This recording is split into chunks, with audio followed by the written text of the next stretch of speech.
Good morning. Good morning. Morning. Good morning. Good morning.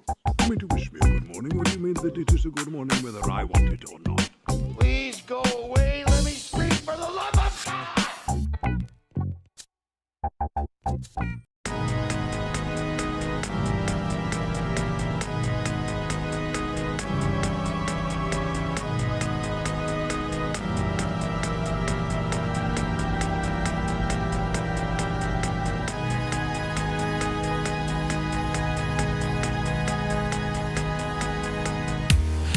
Welcome to Good Movie Monday, the podcast dedicated to nerdy cinematic ramblings. I'm Glenn Cochran.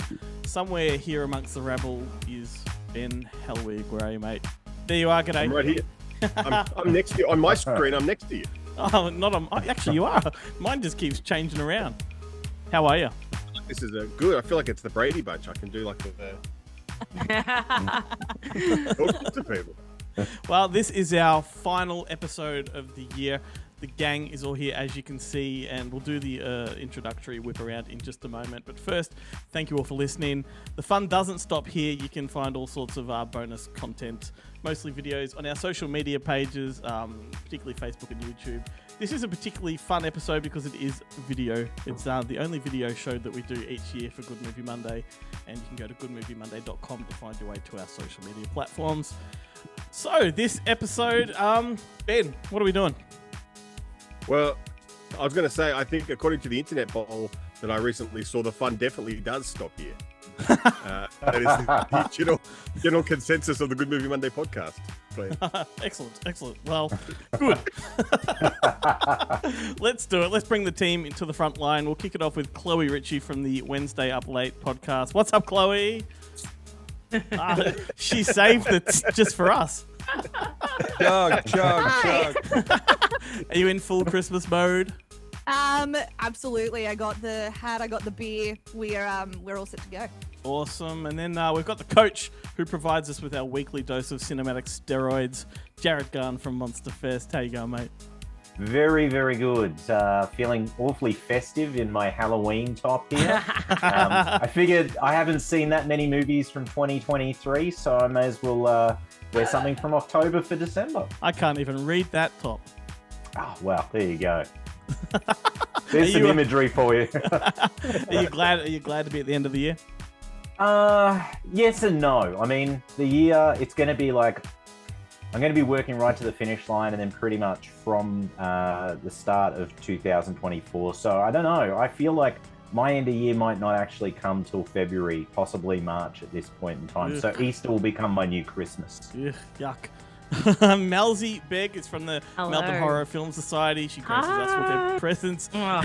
at the desk. And my dishes Fine. behind Melzy, me. take over. I moved out to the kitchen because I was like, I need more internet. So anyway, so I've got a lovely backdrop now. Yes, Melbourne Horror Film Society. That's right. Here I am. We'll skip your preamble. How many Christmas movies deep are you? Oh, only a couple. Oh. Yeah. I think it's everyone's been a bit slack with Christmas movies this year. I think Except for me. I've been going gung-ho. maybe Netflix's Xmas ruined it for everyone.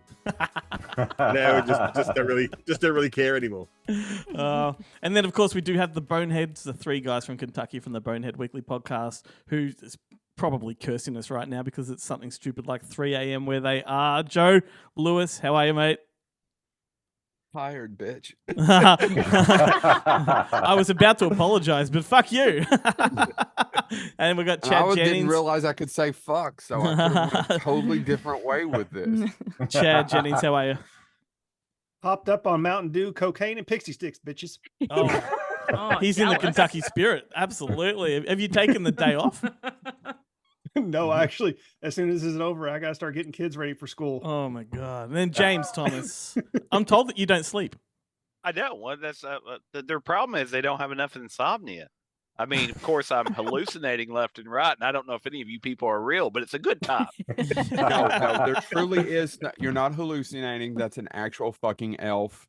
being held up next to some sort of. I just asked my son to go find my phone for me, and he gave me another delivery as well. So Oh, here's there you go. Henry. Okay, so the elf is real. How about the dragon? It's real. Excuse me, don't speak to me like that. Dear. So this year is different. Usually at the end of the year we do a big Christmas episode, and although like some of us are very much in Christmas mode right now, this is more of an end of year blowout. It's a top movies of 2023 episode. So what a year it's been too. Like not only for movies, but we've had pretty awesome shows this year. Ben, what are some of your highlights from 2023 on Good Movie Monday? That's a good question. What about that time you fucked off to Europe? That was great. I did shows from Europe. Some Yeah, shows. you did one from Fritz's Fritzl's basement, didn't you? Fritz's basement. Yeah, that's right. That's where you drink your own urine because it's your only source of water. It was like I was on. It's like I had to pay extra for the Waterworld experience, but they I was didn't just give about me to say, but then at least you didn't have to pay for those toilets. So, but He was living off piss and spam jelly. It's been a pretty awesome year though, Ben. Do you remember any of the guests that we had? No, but I tell you what, you mentioned that this is a best films of 2023 episode. Yeah. And I really struggled. I went through a list on Wikipedia of all the films that were released this year, and I was like, I don't remember any of them. Like, not that I didn't see them. I don't remember any of them existing. So the fact that I don't remember what happened on the show, that's no surprise. Well, the first guest we had for the year was Michael Jai White, so that was a good way to kick it off. That's pretty fucking good. I like Michael J. White. Was I on that? Did I get to talk to you? Yes, you did. Oh, amazing. That's like a highlight bucket right list. there. Yeah, that's right. Yeah. We I had need to go back and watch that. Was I funny? Mayim Bialik. We had John Woo recently. Tom Matthews, Catherine Hardwick, Nimrod Antal, Brad Anderson, Lucky McKee, Danny and Michael Philippou. The cast, director, and producer of Transformers: Rise of the Beasts. It's been a massive year, so like, I just want to give people a taste of what we do. If you're new to the show, this is your first episode, you've got a whole lot of good stuff to go back and traipse through. And what else? Just on that note, that John Woo interview was terrific, but I feel like it could be one of his final interviews because he didn't sound like he was in perfect health. He was. It's funny that it's very hard to understand. Yeah. Was that Jared's impersonation of Arnold Schwarzenegger? No, that was John Woo. That was John Woo doing Arnold Schwarzenegger. I should say the best thing about those interviews is that I'm not on 95% of them. I reckon you're probably on about get to hear a 70%. proper interview. Because I don't. I reckon. Look, to be honest with you, I think our best interviews are the ones where you join in. So they're the ones that people should really target and jump down those rabbit holes. They're fun. Unfortunately, I can't remember what they were. So I know. The worst interview was The Tank. Remember that movie, The Tank? Yep. Yeah, because that guy never got back to anyone about doing an interview. He made us watch his horrible movie, and then he just dropped off. It's like as soon as he knew you'd seen the film, he's like, my business is done here. No need for an interview. I've made you endure my terrible movie. Is this like suckers? And I'm like, oh! I've had a few of those Taking this year. ghosting to a whole new level. Yeah, totally. Totally. Awesome. Well, we've got a big show coming up, so let's throw it to our Newsly plug and then kick off with some best ofs. Right, well, because this is our final episode, this is more than just a simple plug for Newsly, but an actual sincere thank you to Newsly for getting behind Good Movie Monday and Wednesday Up Late for the last 12 months. They've really, really believed in us and what we do and helped promote us on their app. And so we couldn't thank them enough. And we would love you to make them your number one destination for Good Movie Monday and Wednesday Up Late. It is the super app. You go to their website, newsly.me, and download it onto your phone. And they will then give you all of the podcasts that you love, the same podcasts that you can get on all the other apps. But they also have news, and it's news from all around the world, from over 80 different countries. They collect it, and then they whittle it down, all depending on your search criteria. So whatever it is that you like, news, current affairs, entertainment, sports, politics, whatever it is. They'll take articles depending on that and put it into your phone, and then it reads it back to you in a natural human voice. And obviously that's very useful when you just haven't got time to read because you're just too busy. You might be, driving, you might be on the train, you could be running, whatever And it one is. way that they've usually shown has your some car sort of- support for us is that they are offering all of our listeners, that being you, an entire month of premium upgrade for free. So all you've got to do is go to newsly.me, upgrade to their premium, and use our exclusive code Monday without the OMNDAY. Get behind Newsly. They're amazing. We love them. Thanks, Newsly. Okie doke, let's do it. Here we are. We're going to be talking about our top 3 movies of 2023. Jarrett, we're going to let you kick things off, mate. Take it away. Okay, I'll start with number 3 and work my way down. So number 3 was Talk to Me, which was like the breakout Aussie horror film, probably my favorite horror film of 2023. And the fact that it came out of Australia and for first-time feature filmmakers was astonishing. And all the hype that was, around from the film post Sundance leading up to its theatrical was 100% real, because the minute that movie began, I was just completely in it. And I don't really know anyone that didn't enjoy it, and it's number 3, Talk to Me. I've never spoken to people like that before. Michael and Danny Philippou, like, they are energy personified. It's like ADD mixed with passion and general just good dudeness. Like, they just seem like really good guys as well. But yeah, that was a great interview. I mean, they're just so, I don't know, they're easy to listen to and very entertaining. And they sound like they're Oof. excited to be, whoever they're talking to, they're excited. Danny did Yeah, come to yeah, one of our absolutely. screenings. Yes, he came this to the year. Melbourne Horror Film Society. Yeah. That's awesome. Incognito. No, none of us knew who he was. Of course. But it was before the film came out. But a course, couple of the now, members yeah. were like, oh, they would have known him from Raka Raka. Yeah. But yeah. But yeah, he came. He had dinner with us beforehand. He watched. I can't remember what film it was now, but yeah. I So hope I've it was a texted good with one. him a couple of times recently. Is he on the Discord, Melzy? He's not on the Discord. We have You know had a who couple else of isn't? Instagram DMs since then, but I haven't told him. He probably would actually maybe appreciate how I actually, because I didn't enjoy the film at all. It's an amazing film, but it really hit me like I felt sick. Melzy gets emotional when she watches movies. It wasn't even emotional. It was like it really messed me up.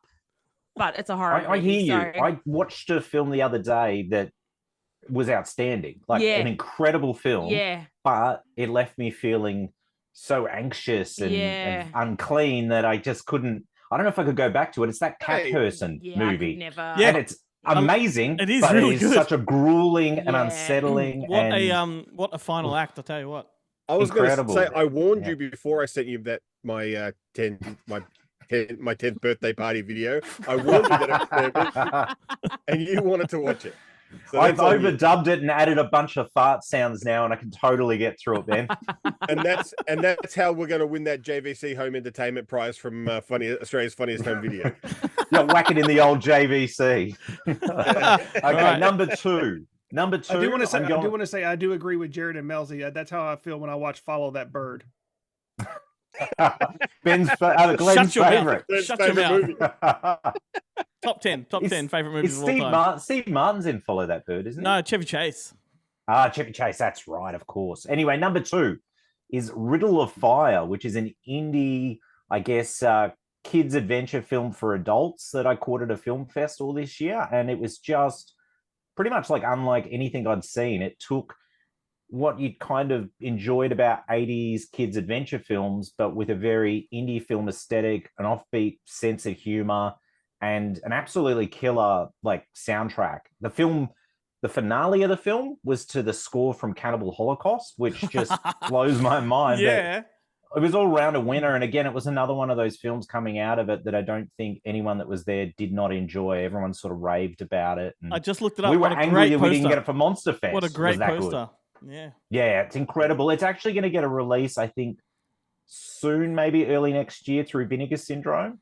Okay. They're actually going to release it themselves, and I think they're going to give it a theatrical run and then release it to home end. And I can't wait to get it and rewatch it because it's mind-boggling. It took maybe about 10 minutes to kind of settle into the film and, realize kind of what it was and yeah, it is so offbeat, but it was a real crowd pleaser and very cool. And then Cool. number one. Yes.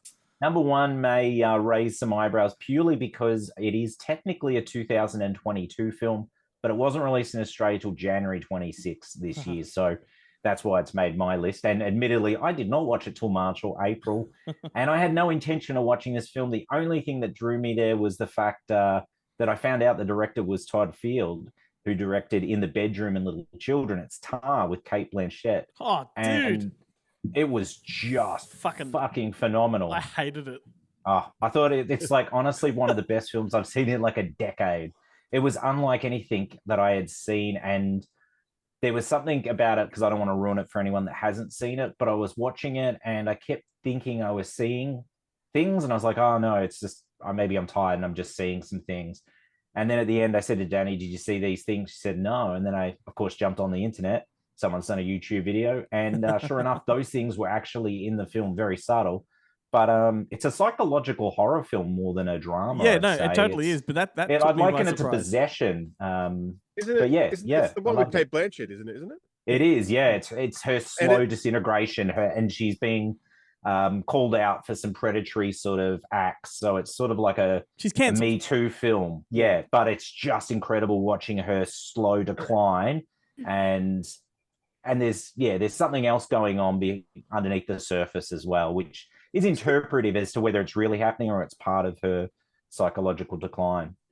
But it does break Ben Hellwig's golden rule of cinema, which is Cate Blanchett must die in the first 10 minutes of a film or you can't watch it. Yeah, I was pleasantly surprised, because I'm not a massive fan of Kate's work, generally because most of the films she does are period type pieces like Elizabeth and Elizabeth the Golden Age and things of that nature. But I mean, I did want to kill myself when I was watching it, but you know. Well, there you go. Yeah. Well, I will let you know, though, immediately after watching it, I emailed good old Tony Martin and said, have you seen this movie, Tar? It's just outstanding. And Tony came back and said, wasn't it? And he said he saw it at Pinewood Cinemas, which for any listeners that don't know what Pinewood Cinemas are, they're the ghetto cinemas of Melbourne. You can see a movie for $5, but it's a pretty, it's not where you'd expect to see a kind of art house type movie. And I said, well, that would have really enhanced the experience. How many people were in there with you? And he's like, oh, there was about 12 senior citizens. Like, excellent. Well, that's Tony Martin's kind I of grew up going to cinema. That's the cinema that's closest to me. Well, you'd be pleased to know that very little has changed since you having grown up in it. All that's changed is the movies they're screening. I think everything else is, It's just had a name change. I think it's now like Showtime Cinemas. Yeah, because I did see it go. It went up for sale, so it's part of the Showtime circuit. Okay, yeah, because there's a few of those Showtimes. Cool. There you go. That's me done. Well done, sir. Moving on to Joe. Take it away, buddy. Well, it'd help if I took mute off. Okay, so my problem is this year I have the same thing, and I think I'm getting old. It was better before you took mute off. Yeah, put it back on. I set that up, didn't I? You're welcome. You're welcome. So I'll go through mine really quick. Number 3, I don't know about you other folks with young children, but I'm being dragged to the Paw Patrol and I don't give a shit stuff. I interviewed the director the other week. I'm also happy to get to go to the theater with him, right? I'm happy to go to the cinema. So I want to do that. So when I had no expectations for my number 3, but Ninja Turtles, the new Teenage Mutant Ninja Turtles, was way better than it had any right to be. Fucking oath. Yep. I was looking for, am I wrong? No, dude, no, it's amazing. It was awesome. Yeah.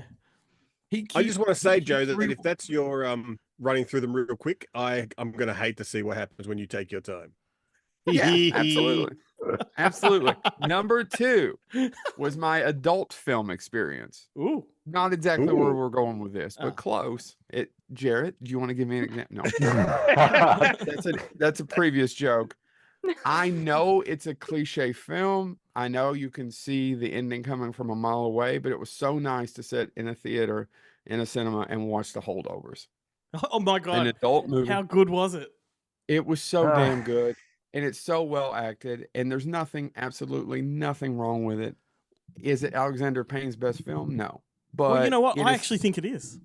Really? Yeah, I don't know. I'm a huge fan of Sideways, but I loved it. It was so nice to see a movie that took place in the 70s. There was nobody wearing a cape. Nothing happened as far as explosions, and it was just an adult story. But I'm with you. Number one, I was doing a convention in West Virginia, Kentucky. And I had 2 or 3 hours, and there was a cinema across West the way Virginia, from the hotel. Kentucky, Joe. West Virginia, Yes, Kentucky. West Virginia. It's 3 a.m. here. I must be lonely. Even I was like, hang on a He's second, going to is that burst right? into song. He's going to Take burst me into song. home. Oh, yes, I now know what Well, I Chloe's know question somebody's is for getting me. an atlas for Christmas. Anyway, in Huntington, West Virginia, totally screwed that up. And I walked across the street, and I was like, "Well, there's 2 horror films playing, and I do reviews for Scarefest. I'll just pick this one. It looks interesting."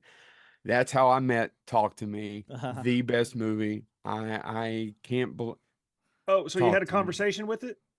Did it tell you what did it tell you Have what his you favorite seen coffee it, was? Chad? Have you seen it? Ho ho ho, dick face. But I didn't meet it. But I'm sure when I watch it, I will not talk to it, ask it what its favorite movie was. Talk to Me. It was amazing. Hey I Ben, do you had have no- your because hand? Oh, I do. It's in a box around the corner, Oh, unfortunately. never mind then. Never mind. It's got a replica. I do have a hand. There's a sentence that we really didn't need to hear that Ben has a hand in a box behind the corner. It's in use at the moment. Jared. yeah. It's just down here. Wouldn't It everyone keeps trying to shit the escape. bed though if he did this and all of a sudden it showed up again? Absolutely. I Mine's just more want talented. to Mine just does this. quickly, just Joe, how much does this piss you off? Because it pisses us off. The Holdovers, right? It's a Christmas movie. Doesn't get released here until January. Oh Are you no. Yeah.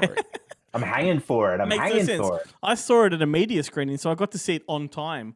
But I can't fathom how they've delayed this one down here because it is so intrinsically fucking Christmas. Could be Yeah, my number 1 for 2024 at this rate. We'll come back. Also, how much does it piss you all off that Glenn gets to go to all these free screenings? Ben comes with me, and Not much. Jared has access. Yeah, but Ben I doesn't don't like piss me going. off. He's lovable, and I want to fuck him. I mean, I like him. Jared gets the same perks. He just doesn't go. Yeah, I'm very much. I'll just wait for streaming or a physical release. I bought The Flash the other day because I really wanted to see it, and I haven't got to it yet. But that was never going to be a contender for my top 3. I just want to see Michael Keaton as Batman. I just want to see Michael Keaton as Batman. That's all I want. It was Apparently so George hyped up, Clooney- and George Clooney turns up as Batman as well. Dude, Yeah, it's got multiple. Nobody told me Batmans. that. spoiler Ben alert. If I would have Affleck. known George Clooney was in it, I would have actually watched it. Yeah. The You know, multiverse. like it's not just us here. We do have listeners and viewers. So, like, spoiler alert. I'm sure this Is that a anyone spoiler? I but haven't me's seen it. watched it. Yeah. No, I just watched it last week. You would have ruined it for me. And it took me 2 or 3 I nights haven't watched because it, but everyone I'll was talking forget. about how amazing it was. What'd you By say? the time I haven't watched it, but I'll forget by the time I ever get to it. What movie we're talking about, anyway. Well, Melzy. Okay. Oh, yeah, you got. Go ahead. Yeah, go ahead. Go ahead, Joe. Well, No, sorry. real quick. The spoiler, the cameo for me that I screamed out in my basement as I was watching it, going, "Oh my god, it's the director!" Well, that wasn't worth it. Okay. Okay, Melzy, your turn. Well, I don't know how I'll follow that up, but That was a giant fuck you. I actually have to thank you, Joe, because I had completely forgotten what.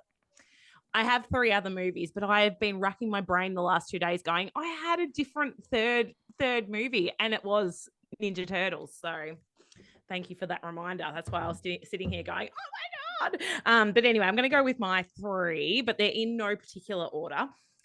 I will go with the most recent. Way to make a first. commitment. I'm a Do you know- Libran. Do you know Melzy? Like, she's been stressing over this. Like, I for am a weeks. Libran. Making decisions is the most difficult thing in my in life. It's Anyway, but I have come to a decision with Ninja Turtles as the 4th. So recency bias maybe, but I had so much fun with Thanksgiving. Yeah. So much fun. I took myself to the cinema to see it like I don't know, a couple of Wednesday afternoons ago. A couple of other I don't know, a few other people in the cinema, and I was just cacking the whole time, just having the best. That means time. laughing to you, Yeah, Kentucky laughing. boys. Like I was just. We picked up on the context. I was For yourself. I was in hysterics. Like I just enjoyed the absolute hell out of it. It was so much fun. Agreed. I really, Nelsie, really, can I have really one loved question, it. though? Yeah. Okay. Yeah. I have a couple of complaints Am I? about it. but my Am one I your question person? Yes. No, Oh. you're not this. But just for this, Yeah. for this one, All right. the villain. Yeah. There's no like. Yeah. That's the villain. All right, Yeah, moving on. Moving Of on. course, of course. Yes. Yeah, definitely. But I still, and I never pick things like that. But yeah, 100%. But I just loved it so much. Now jumping around, my other one that I was like, was it going to be Ninja Turtles? But I couldn't remember it was Ninja Turtles, or was it going to be this? Infinity Pool. I really enjoyed Infinity Pool. Like Now, the cinematography, the what are you gonna say? did you get to see it with the cum shot or without the cum shot? With the cum child's here. I'm like he knows with what the you're talking about. no, with the cum shot. Spoiler alert. Also, why Some would you people rub might your not have face seen that. with It the wouldn't have cum? made the list otherwise. That's why it was Ninja Turtles or this. Oh. This The is the one ooze. that has the Secret of cum the shot. ooze. Yeah. Yeah. Yeah, and it stayed with me. Like it definitely Yeah, stayed it's with hard me. to wash off. It is, Yeah. I was gonna say. Open. My third, which I think qualifies because I don't think it came out in Australia until this year, but my third, fingers crossed. Otherwise, if it doesn't qualify, it's Ninja Turtles. Is Pearl. Right, yeah. Yes, yeah. no, it did. It came out this year. You're right. I- Spot on. Absolutely. Oh my God. I absolutely loved Pearl. I loved X as well. So I just cannot wait for Maxine. Oh my God. Pearl. It just made me so happy. Everything about it. I just loved it. I know, so and much. all I Speaking wanted of to do cum was find a shots. cornfield afterwards, like really. And find a scarecrow or Fucking A.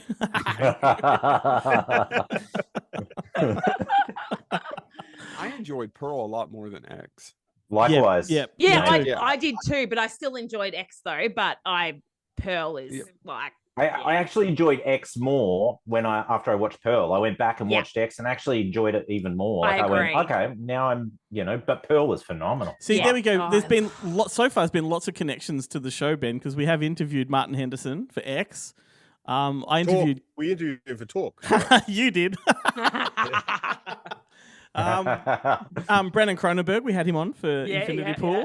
yeah. Kevin Eastman for Ninja Turtles, which hasn't dropped onto our socials yet, but it will. So we're sort of theming it very nicely here, people. Getting there. there you go. didn't have Kate Blanchett on there though, did you, Glenn? There's a good place to cut. Hey, it's Weird Paul. I just wanted to wish Glenn and Ben and all the Good Movie Monday listeners a very Merry Christmas and a great 2024. All right, folks, limber up, do some stretching, stay hydrated. It's time for Jarrett's final PE class. You just do what you do, mate.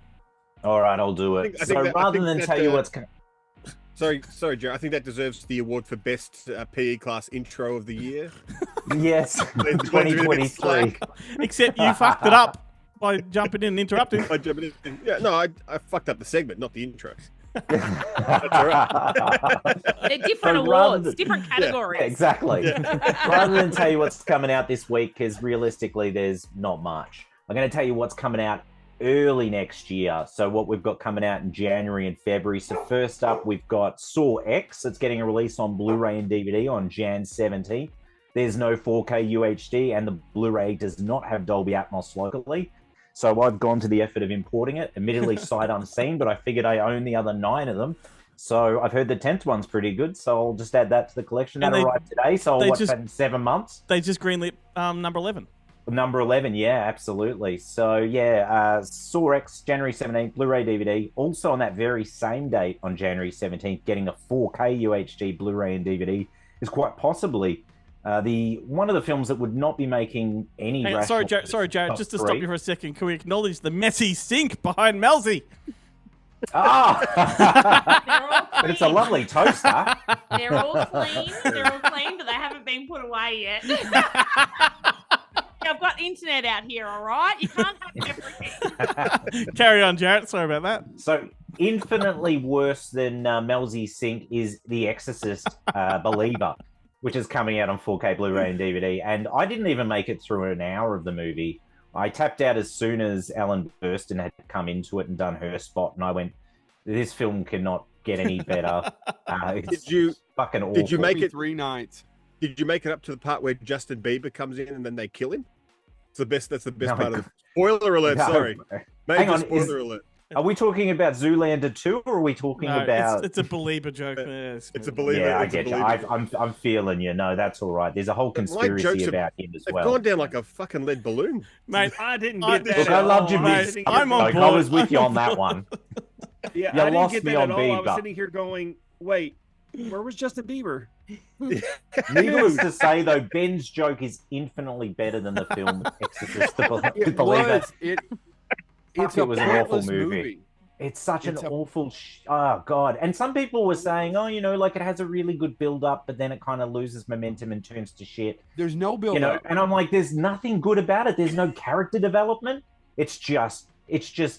I don't know. It's David Gordon Green again, and that guy should not hear a fucking film, not like an IP or a franchise. Let's kick him back to doing dramedies on the indie circuit. Revoke his Directors Guild card.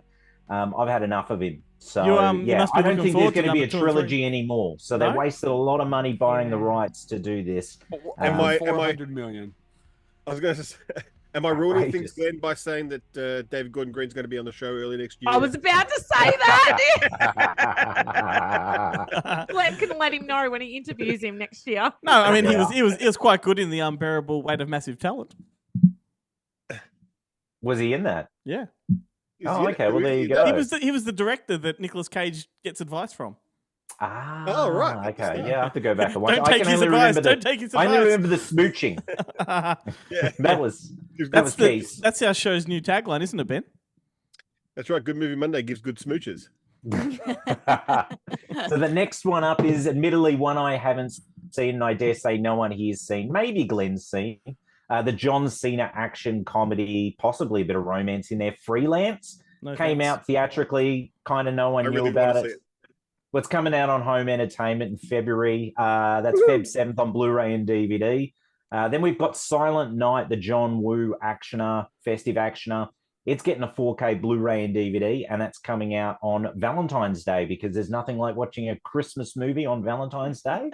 But then the last one I want to mention is the new Hunger Games film, The Ballad of Songbirds and Snakes, which I've actually heard good things about, but I'm tapped out on the I thought it was Hunger rubbish. Birds, the Hunger Games, to be honest. The Birds movie. The last 4 of them was enough, and they were fine, but I don't need Sorry. another one. Jarrett, do the Hunger Birds come out like this? So, they tuck it between their legs and they say, "You fuck me, 'cause I'd fuck me." And that's all the releases. So until next year, stay physical. Oh, I thought we might all jump in on that one. Hang on, There was Ben. no countdown. Stay physical. There we go.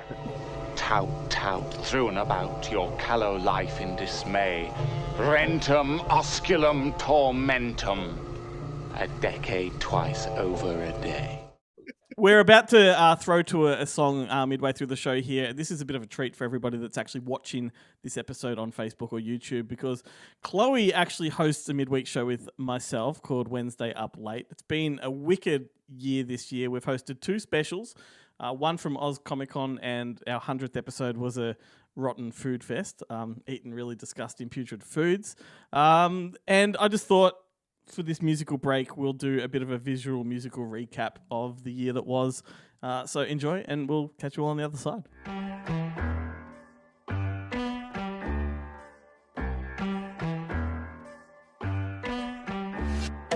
Oh, you the queen. You're the king. We get our aces out. You the queen. You're the king. We get our aces out. Roll the dice on tonight, go and roll them out. Give me more than enough to go smile about.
We got our aces out. We got our aces out. But when the sun goes down and when it comes back up, we got our aces out. We got our aces out. I got all I need in a world of doubt. We got our champagne dreams in an endless drought. We are the kings and queens taking our aces out. We got all we need. No new friends now.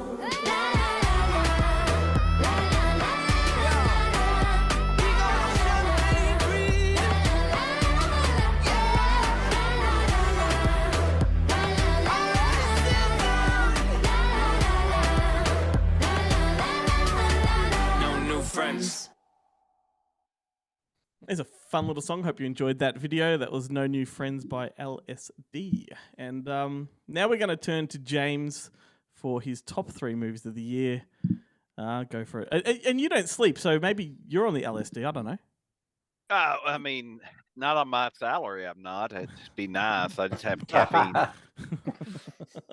I'm going to start with the movie that I had no expectations of and really shouldn't have enjoyed, and maybe because I didn't have expectations, I enjoyed it more than I should have.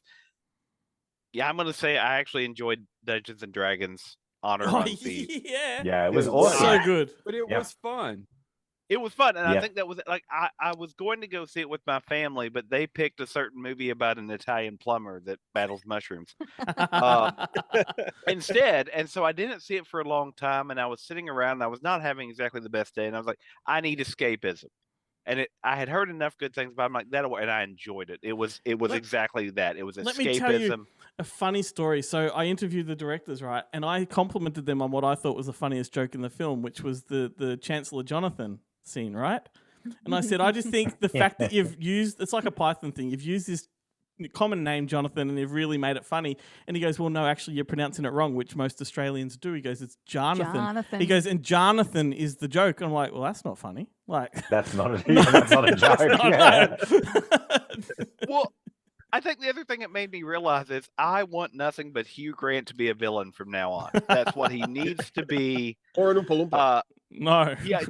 No, He's great as an Oompa Loompa. Oh, he's the Great. best part of that I film. have not seen it yet. I'll let you know because I got to take my kids. There is Hugh Grant's been doing press for the film, and one of the things he shitting on said it. in press, he's shitting all over it. But one of the things they said, he said, I had to do all this stuff, and then in the long run, they didn't use any of my body. They just used my head, and it was laborious and this and that. And they're like, but was it worth it to see the final product? And he goes, not really.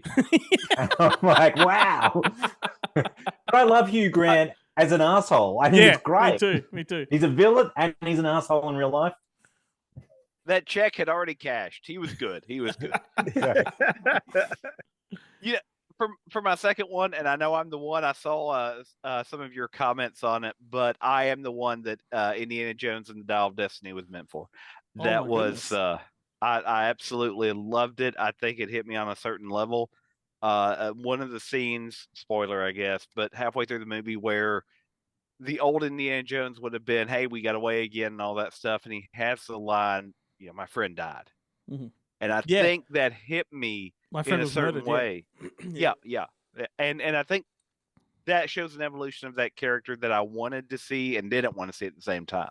Like it is kind of this final swan song because he's starting to realize there's nothing left, and Well, I'm look- losing people. So may I hand the baton to you, because I feel like for the next couple of years you're going to be me with Crystal Skull, copying it from everyone, left, right, center. Yeah, I'll be honest because I saw your comments on it and I was like, no, it's way better than Crystal Skull. And I'm a big Indiana Jones. I've got statues over here of Indiana Jones all around me. I'm actually looking at 4 of them. Can all of you action please go into the waiting room while we duke it out? No, I don't want get me to wrong. watch this. Don't get me wrong. I enjoy Crystal Skull for what it is and what it tried to do and do a sci-fi stand-up. But no, Dial of Destiny, I like because it just worked really well for me, and it shows that character has actually evolved, and I think that's actually why it's problematic. But my number one movie, and hopefully, if nothing else, this will just make Chad furiously angry that I got to it before he did. Sisu. Yep. Yeah, Sisu banger, is banger. there is no film that you can't sell me on if the entire punchline of it is a very quiet guy kills Nazis for an hour and a half. I will show up and be in the, well, not the front row, it's hard on my neck, but I will be in the theater every time. This was one of the first movies in a long time that when it came out on, home media, I'm there. I was waiting in the store. I was like, unload it, let's get it, I've got to go. Yeah. And it's Sisu, if you haven't seen it, I've summed it up already. He doesn't say any line of dialogue till the very, very end. The protagonist doesn't. But it's such a great if you're a fan of Nazis, the movie's not for you. But if you're a fan of Nazis, I got nothing for you. Sisu. I can watch it time and time again. I never get tired of it. I enjoy the John Wick films, but if John Wick killed Nazis, it would be even better. So that's it. Number Excellent. one. Awesome choice. I'm happy with that one. And James, I knew that was going to be your number one, so I didn't put it in my top 3. So I was like, James got it. So it's I not didn't actually ruin like your a day. bit. Are we being legit here? Like, just because James has it as his top one, I'm not going to have it as my top one. No, it's kind of. But anything to be contrarian, he's going to now say that his number one movie of this year was the Care Bears movie. And if you try to debate him and say that's an old film, he'll lose his ever-loving mind. Actually, he's going to pick Crystal Skull now. And let's move on to Chloe. Hello.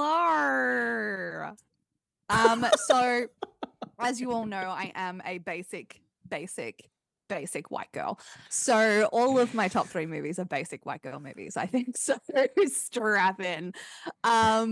Number 3, obviously. I wanted to do a strap-on joke. Do it. Strap on Barbie. Well, you have to strap on before you strap in. Strap on. Strap.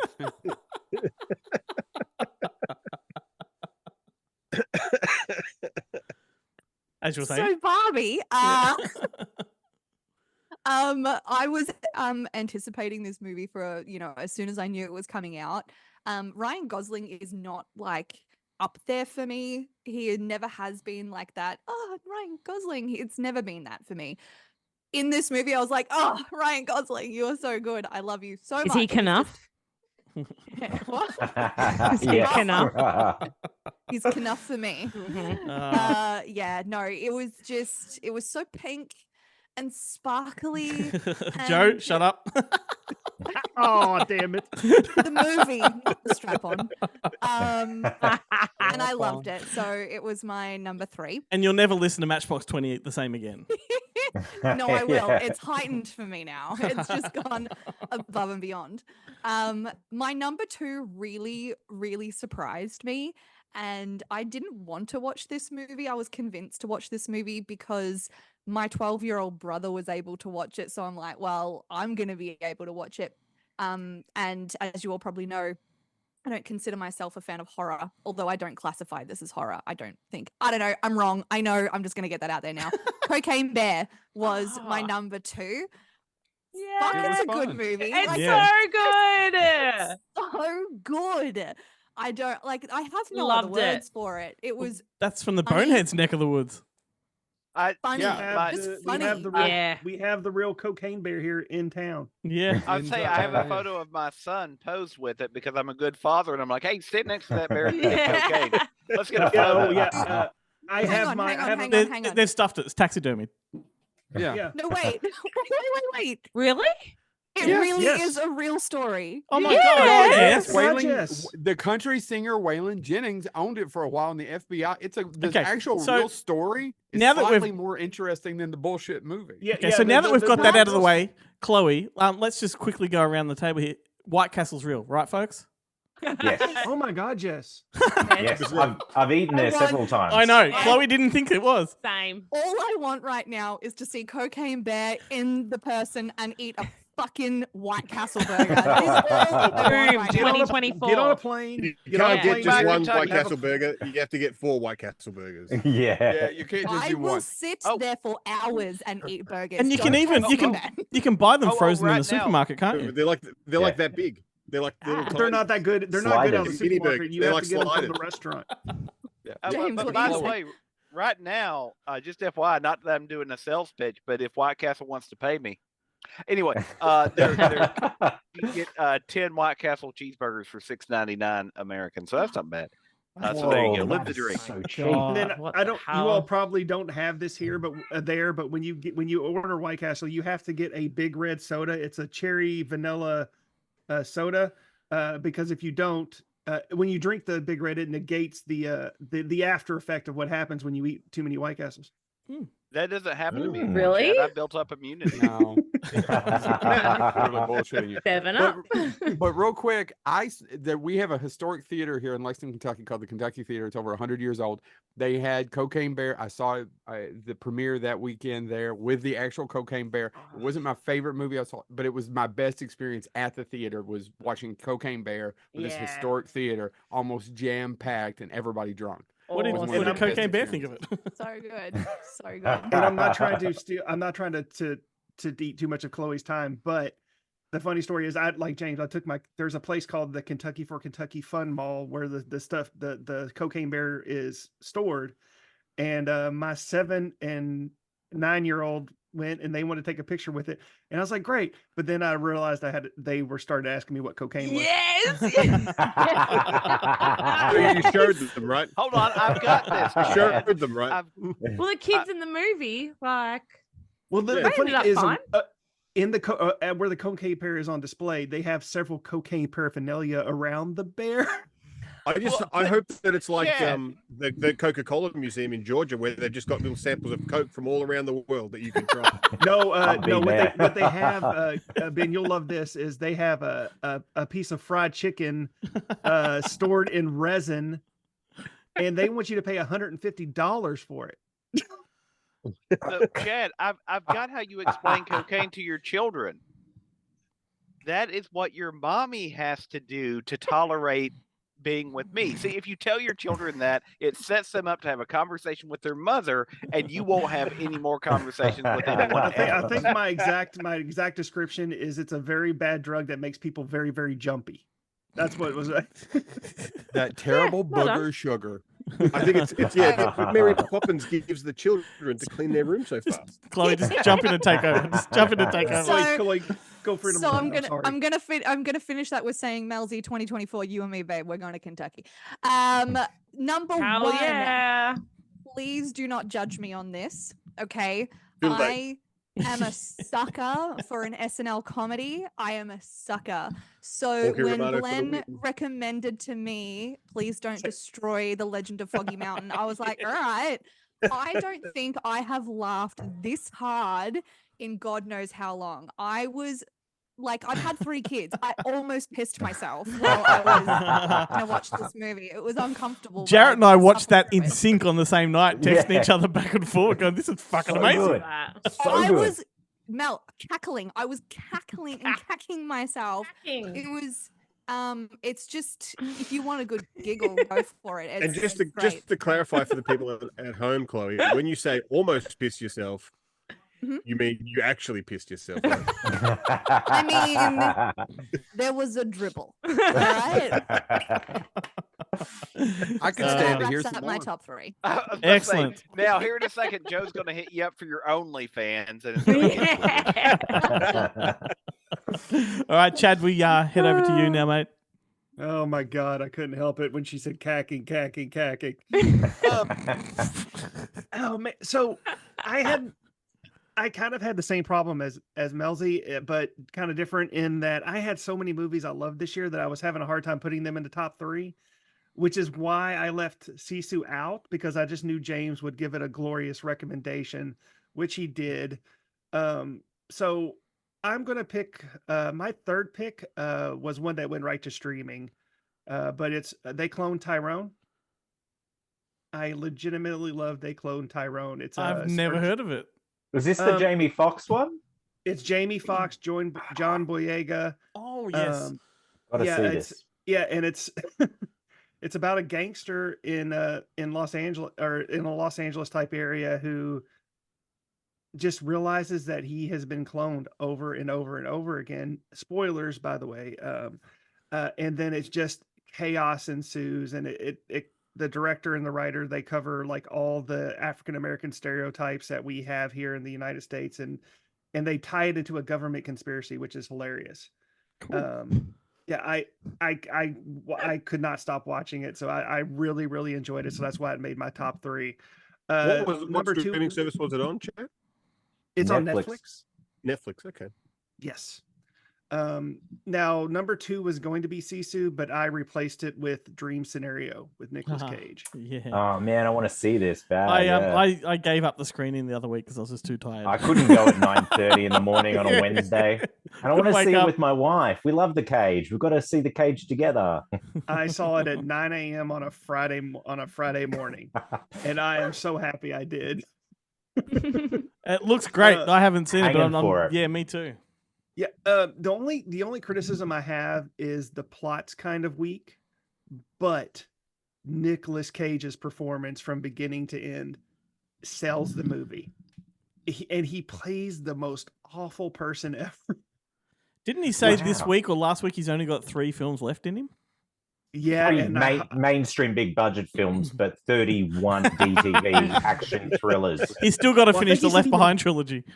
did he say he wanted to go back? He wanted to go into TV now that he's Oh, he's wow. done with, which is That's a harder more work. grueling schedule. Oh, that sounds great because I know a while back he did a thing where he said he wouldn't do Star Wars because he wanted to do Star Trek. This could be great news. We need another spinoff. I mean, I don't know about you guys, but I can't wait to see Nicolas Cage in the Game of Thrones reboot. That's going to be amazing. Didn't we get that with Black Death, or what was the movie that he did? The yeah. Doctor called Plague Black movie he did. Oh yeah, no, it wasn't that. It was yeah, no, it's not Yeah, mine. that's Season of the Witch. No, Season of the Witch. Season of the maybe, Witch. yeah. Yeah, that was one of them. Season That one was I okay. think Sean Pertwee or Yeah, something. Sean Bean. Sean Bean. Sean Bean was in the Black. You was what? in the Black Death, yeah. Yeah. So yeah, Dream Scenario was my second, just because, like I said again, Nicolas Cage. If he has been on a good streak of making at least one good movie a year, sometimes 2 or 3. Definitely. And then Out number of the 1, 15, out of the 15 that he makes. Yeah, them good odds. Yeah. It's like the whole his career is an analogy for the entire studio system. It's Okay, only he's one has to doing- work. Yes. Yeah, I yes. still maintain I will Pays for all always that. support Nicolas Cage because I assume he takes jobs the way I would. Whereas, oh well, that sounds cool. Yeah, I'll do it. Like, right? I mean, it's I tell you what, you're not our ideal cast for Ghost Rider, but you want to play a guy with a flaming skull? Yeah, I'll do it. Let's go. That's several great. years ago when Nicolas Cage was in Melbourne, I went to IMAX, and it was an empty sort of late night session, and he snuck in through the front lower door and was maybe 3 rows Nice. in front of me, but the way he scurried along the aisle was the exact same image from National Treasure. You know that shape he does? So that was a moment. I was starstruck by the silhouette. James and I both love Nicolas Cage to death. He's one of our favorite actors.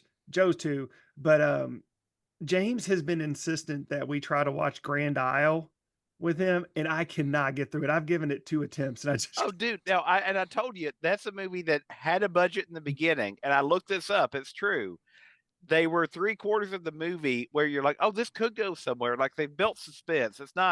It didn't have a huge budget to begin with, but then you can almost tell the moment where they probably had to walk in and be like, yeah, Nick, you're not going to get that last paycheck. We're broke. Because they wrapped the movie up in something like 15 minutes after suspense, and then all of a sudden it's like, oh, we're out of money. Give Nick a gun, and we're gonna have the cop show up, and we'll wrap this movie. So if you haven't seen Grand Isle, do check it out because you'll knowing that backstory, you'll be able to tell the exact moment when the production company ran out of money and said, yeah, you're not going to get fully paid for this. Because that's the true story behind it, because I caught it on demand, and I was like, that movie twisted quickly, and it doesn't make sense, and that's why. So Grand Isle, check it out if you want to kill time and brain cells. And then for my first pick, I couldn't not make this my first pick, even though Joe has already mentioned it. The Holdovers is by far my favorite movie of the year. Yep. Paul Giamatti. Paul Giamatti is probably one of my top 3 favorite actors of all time. He's one of those last. I think he may be the last actor who that is that is, popular today who doesn't have the look. He's just a Yeah. normal looking schlub who gets True. lead roles. Yeah. Yeah. And he This is has a the magnificent bung eye in this movie that is like a running gag, and it's so good. The walleye. Yeah, Yeah. they call him walleye. Awesome. But yeah, the only problem, like Joe mentioned earlier, it does have a formulaic plot. Like it's one of those ones you've seen over and over again, which you don't usually see with Alexander Payne movies. But that being said, the directions it takes and the performances of the top three, and I do want to point out that I'm going to completely butcher her name. Divine Joy Randolph is an amazing actress who is doing a lot of like banger roles lately, and just she kind of goes under the radar that people don't talk about her enough. And I'm hoping that this movie kind of escalates her to the next level because she Yeah. was phenomenal. I think what makes that movie so special is the fact that it was a tried and true formula, and Alexander Payne came in and made it something a bit different. He did, yeah. Exactly. I agree with you 100%. Yeah, awesome. Which Well- this will probably be my second year in a row of picking a movie that's Oscar bait. Nothing wrong with that, mate. Nothing wrong with that. Here's They got something- you. Here's something else, and then a bit more. It all started when I was just 13 years of age. One day, while walking with some friends, I accidentally cut the cheese. Well, in my adolescent awkwardness, I blamed it on an old gypsy woman who happened to be passing by. Big mistake! The gypsy woman placed a curse upon my head.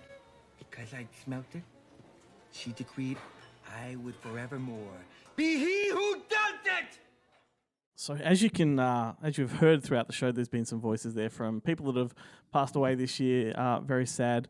Every single year, celebrities die, and it's shocking. And many shows look back and they call it the in memoriam. But Chloe's been keeping tabs, and this year we're calling it Chloe's Death Watch. Oh my god. Take it away, Chloe. Jesus, so morbid. So, death is sad, but let's talk about people who died because that's nice. I think Ben had another name for this segment when I pitched it. What was it, Ben? I can't remember that, Glenn. All right. Okay, Death Watch it is. No, All right. it was celebrities that have died that we want to fuck. So Barry that's Humphries is fine. at the top Can of you my do list. It depends on what mode he's in. Oh my gosh. So Barry Humphries, obviously at the top of my list. Dame Edna Everage for anyone else. I That's want to have sex listening. with him. Okay. Huh?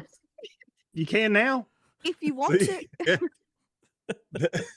Pretty That's sure it's missionary illegal, style. but I mean that's fine. How does that work if they've been cremated? I just curious question. Sorry. And then freeze it. and then freeze like it. sea monkeys. Like sea monkeys. Add spam. Every Spam other time, jelly. James, you have to And get the it spam wet. jelly. I'm not familiar with that, Joe. Thank you. I don't know how that works. I've never had it happen. I'm It's so called sorry, Barry. foreplay. Please don't smite me down. He used to come into the porn store I worked at. At the DVD collection, which was a DVD shop in Melbourne. At the back was a porn store, and Wow. Barry Humphries used to come in all the time. So Barry Humphries is from a place where I grew up called Oak Park, and I used to spend every single day after school on Puckle Street smoking cigarettes and drinking $1 coffees from the cafe because I was really cool. And we always, our claim to fame was the Castle House, which was in Strathmore, where I used to live, and Puckle Street, Oak Park, where Barry Humphries was from. So, all right, so going down the list, we also have Paul Rubens, which I know hit Glenn extra hard. I'm here. not completely familiar with Paul Rubens as much as everybody else, I don't think. You would So be if you sat in front of him in a cinema. I get that joke. We also have Jeff Burr, William Friedkin, Julian Sands, Anthony Hickox, Tina Turner, Tom Sizemore, Ray Stevenson, and Ryan O'Neal, which was just recent, Man, couple of days ago. Glossing over the legends there. Jeff Burr, that hit me really hard. That was Yeah. unexpected. And Jeff just Burr was was it just one of the best yesterday? Andre Brower. We were just Yeah, I was talking gonna about say Andre Brower was just yesterday. yeah, we I were was just gonna say, talking about Paul Giamatti, and and they were together in duets. A fantastic, phenomenal double performance in duets. I was gonna say Poor the Jim three that Mayer. hit me. The three that hit me hard this year was Pee Wee, Paul Rubens. Like it devastated me. And then Andre Brower, and then also Jeff Burr. Those were the three that hit me bad this year. Absolutely. Any more there?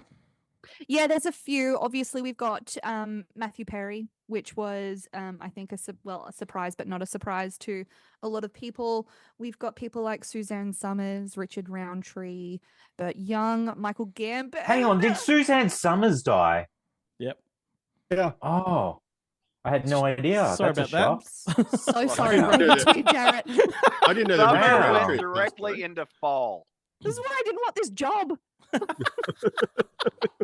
Heartbreaking. Bob Barker. We've got David McCallum, Sinead O'Connor, Tony Bennett, Burt Bacharach, who really embarrassingly I was introduced to through the Austin Power movies. So that's me.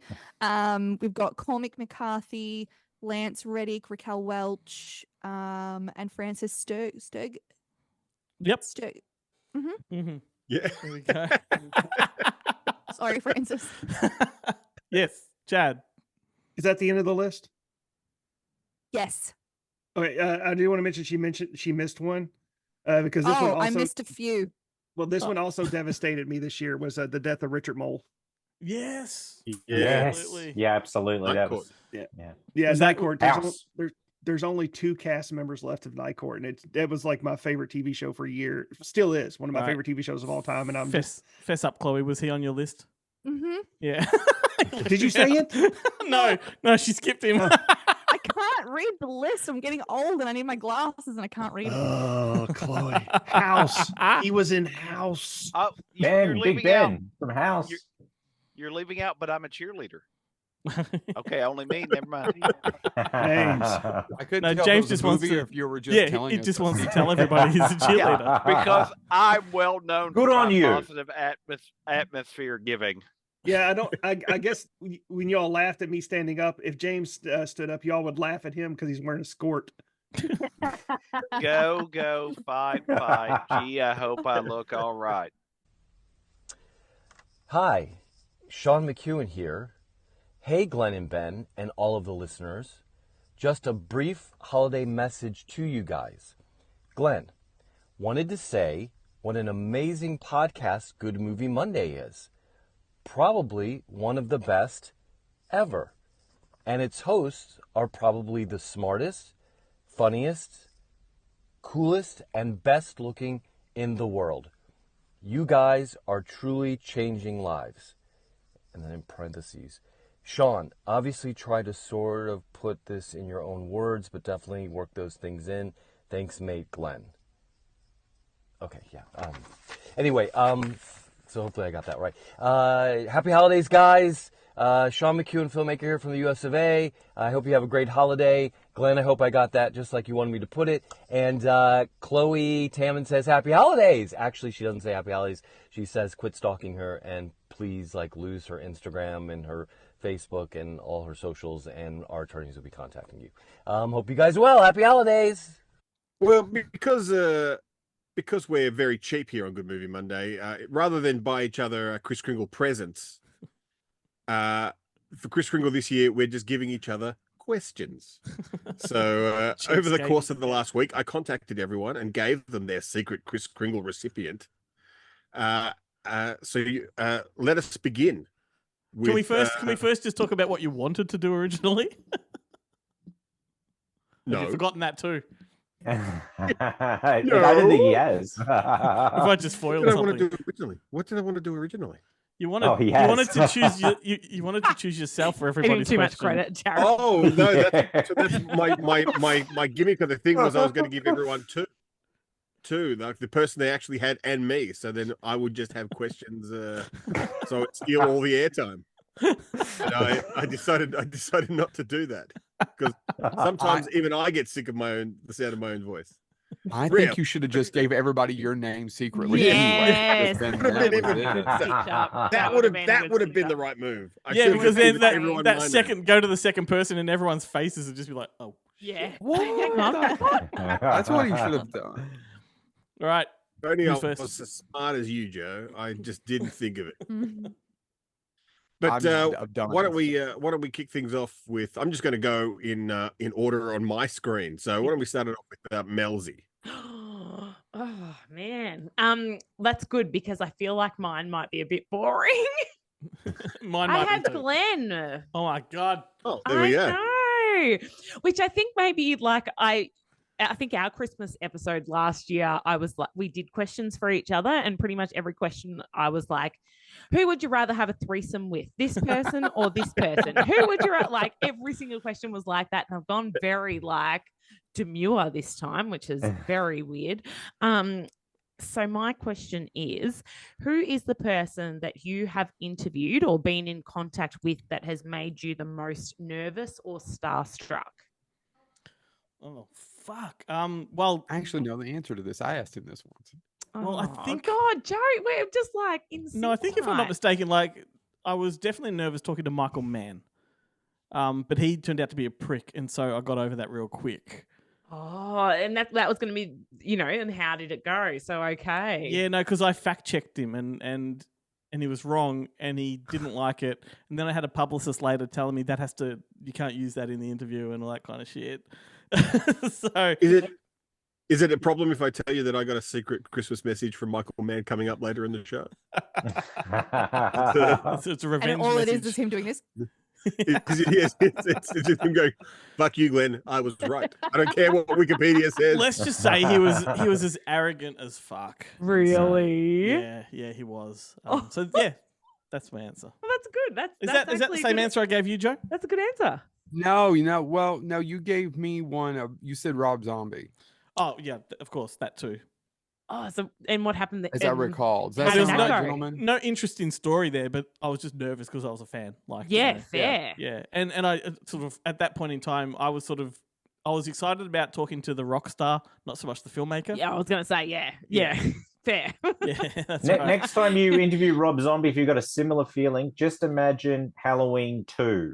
Rob Zombie's Halloween 2. I say Even Halloween. playing I say field. Halloween. But- Yeah, you could do both. Yeah, either. Well, yeah. he didn't like it when I reenacted the Lords of Salem scene. I was sitting there just doing this while we're talking. Well, yeah, you could just talk to him how every character in his films talk, like fucking shit whore. Sorry, Charles. You should have put a filter on and done Sherry Moon Zombie interviewing him. He would have been right at home. He would have been sitting there doing this. Well, there we go. Hope I answered your question. All right, Joe, you're next, buddy. So I have to ask a question. Yes, So to the person that my you- question is for Chloe, and I was trying to do a smart ass question, but Melzy actually set it up to kind of do a serious question. And I'm kind of curious because, and I'm sorry I don't know the story, but how in the hell did you get involved with all this insanity? Oh, okay. So This is a meet cute, the I- meet cute story. I want to hear your meet cute with two ugly fucks. This is a great question. I want to hear your threesome story. Your really, really shitty threesome story. so boring, but so awesome at the same time. So I used to sit on my couch a lot of the time, and I'd be watching a movie. My husband would be there, and I'd be like, "Did you know?" And then blah blah blah blah blah, whatever I was talking about. And he goes, "Can you please like start a podcast or something? Because I don't care. I don't care.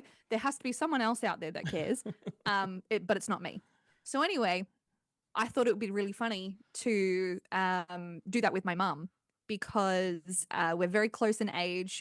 She was only 16 when she had me. We have a very interesting dynamic when we talk to each other. We're a lot like sisters rather than mother and daughter. So we had a podcast, and that's kind of how Glenn came into it. He kind of saw us that way.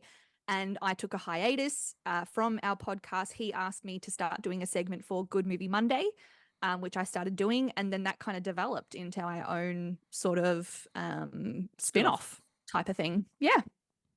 Okay. And now I so haven't gone back to my original podcast. It's just so insane that it's so insane that my mum had me at 16 as well. No Like, way. yeah, that's pretty weird. Hey, yeah. My mum had me at 32. So twice. I'm Double. 33 now, and I'm thinking about 40 having now, A child so- wants to make me, you know, like. I don't My have mom a never mother. I had was me. created in a lab.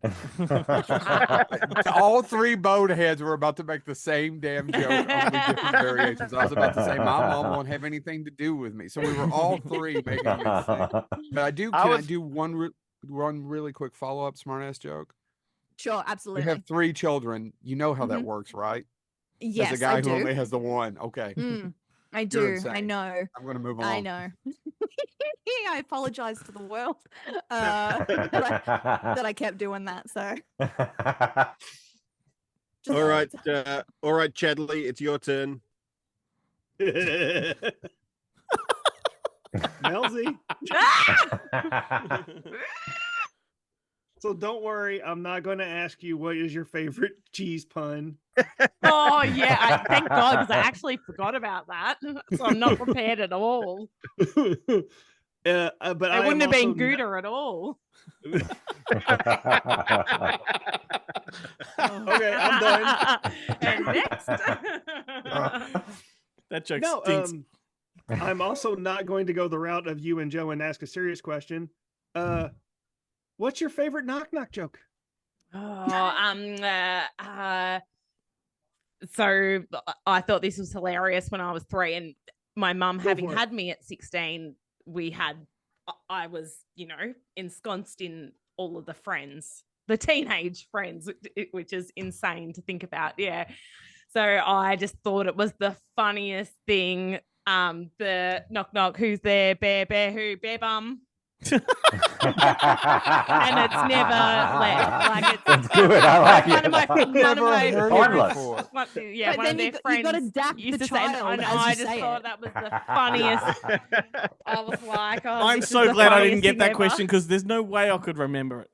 And I'm a little Bear upset that she bum. didn't let me go. I'm a little upset she didn't let me go. Who's there? Well, I was like in my head, I was like, oh shit, what is it? I do want to point out that I had a series of serious questions. I'm like, no, I'm going for the. I'm No, going that's for the good. knock knock. I approve. Mine. I'm regretting mine now, but anyway.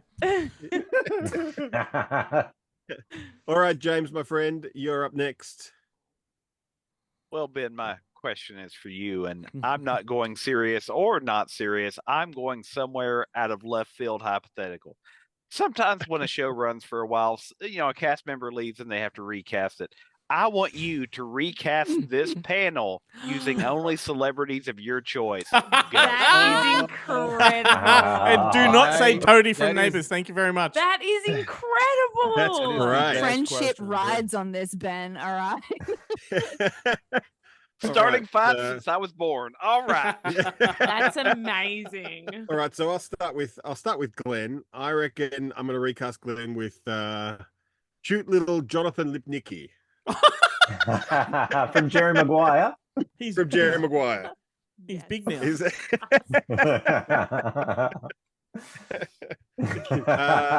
Hold on. To do a callback to a previous episode you all did. Is that because Glenn's fingers are the same size as Jonathan Lipnicki's as a kid?